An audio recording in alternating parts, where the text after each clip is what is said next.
Hey, what's up, guys? This is my chapter 8 reflection over appropriate technology. So, as the book states, appropriate technology in the U.S. is if it has little to no adverse effects on the environment, social structure, and culture. So, my first thought of like appropriate technology was thinking, like, okay, is it appropriate for societies and is it used in good ways rather than bad? And like, I thought about like artificial intelligence and like how it's used, and I mean you've seen the movies of like iRobot and how that artificial intelligence basically tried to take over the world. Uh, that's just a good example. But really, like examples the books gave were renewable energy sources, sustainable agriculture, recycled materials used in the construction of new buildings, which I didn't really think of that when before reading this chapter. I tried to think of what is appropriate technology, and I didn't really understand it until I read the chapter. And I mean, like renewable energy sources, like those are becoming very popular. I mean, they've been popular, but I mean the amount of gas and oil we use and coal, all the fossil fuels we use, they're eventually going to run out, and we got to have something else. And like the thing I think about of like renewable energy sources the most is like wind turbines, because they're all over Kansas, and we're actually having a meeting, like a town hall meeting, honestly, of if we want to put wind turbines in our city. And I see a lot of signs saying, no, we don't want that. Like, is that the view you guys want to have? Which I don't really understand that, because, I mean, wind energy, it's, I mean, it's energy, and it could power a city. I mean, uh, I live in Andale, and I mean, Colwich is like right over here, and St. Mark's is like right over here.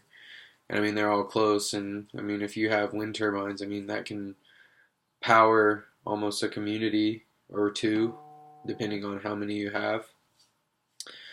And I mean, there's a ton of renewable energy sources like biomass, the use of like um, organic material, which India uses a lot. The book said they use 90% of their energy used is from wood, I believe. I mean, that's wood has been used for ages. I mean, start fires. That's going to be your light. That's going to be your heat. It can do a lot of things. The next one's like hydropower. Hydropower has been around a long time as well, especially in the old days with like almost like windmill turbines in the water, and it uh, produces energy. Other one is geothermal, wind. Talked about wave power using the ocean, which I think that's pretty cool and crazy at the same time. Like we can get energy from the ocean just doing something it does on the daily. There's solar, which you see a lot of. Actually, the town next to us, Mays, they actually, I was reading about how they have like the largest private owned solar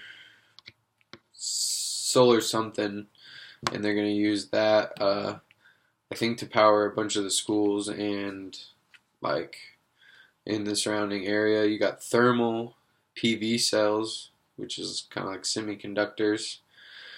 But yeah, there's a lot of appropriate technology all throughout that, like, and even in sustainable agriculture is like making. I didn't really understand this at first, but like they said, farmers how they make sure we have food for the present, but then they're also looking forward to like the future, like basically raising their sons like, hey, we need to provide for the world, I guess. And I mean, that's just another way to make sure we have food in the future is, I mean, raise your kids to take over the farm. Another thing I thought was interesting is about the green buildings. So I didn't realize how much like our houses pollute the atmosphere. It's actually kind of crazy out of the stats that the book gave, and I'm sure it has raised since that. But like, I understand that we should probably be building green buildings and maximizing our resources and like uh, our resources and waste to get max energy out of the house. I really thought that was cool, and I think honestly, not that the government should like regulate it, but I think the government should say, hey, every house from now on should be a green building where it uses the least amount of energy it can to, uh, I don't know, sustain a house, I guess. But yeah, if our houses are emitting that much pollution into the atmosphere, I think we need to take a look at that and start building more efficient houses, or else we're in trouble, which I already think we're kind of in trouble, especially with global warming. But yeah, overall the chapter was pretty interesting. Another interesting thing I thought was about ethnobotany, like how indigenous people use like plants for food, housing, and energy like that.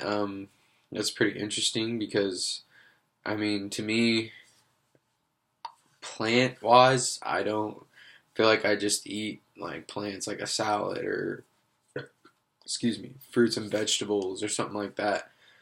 But like, I don't really think about people who, like in Africa, they gotta build like, not saying that Africa, everyone's like, I guess, way behind the US, but like, you think about like them making houses from clay or using bamboo shoots as like a door in their house or something like that. You just don't think about that. And I mean, if ethnobotany uh, really, I guess, looks into that and like provides statistics of how people use their plants as resources, I think that's pretty cool. But yeah, that's my reaction on chapter 8.